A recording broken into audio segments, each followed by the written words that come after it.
I just want to endorse the words of my colleagues, Deputies McConalogue and Cahill, in regard to the serious financial pressures on beef farmers, not just now, but for considerable length of time. No enterprise can continue if they're producing product that's sold below the cost of production. That's not sustainable for any sector, for any commodity.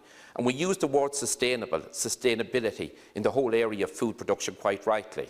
And a beef sector that is such a key ingredient of our overall agri-food sector is under serious pressure today.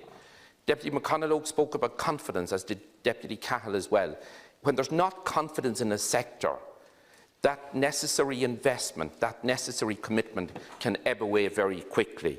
We put a private member's motion before this House last March. We outlined in detail the issues that needed to be addressed by the Minister and by the Government. Some of them were dealt with to some extent in the agreement reached last Sunday. We had the whole area of the 30-month age restriction, the 4-month rule, the 70 days residency. I think it's time to listen to the eminent Professor Paddy Wall in regard to the whole age restriction. Thankfully, we're a long way away from the BSE era, when those restrictions were quite rightly put in place.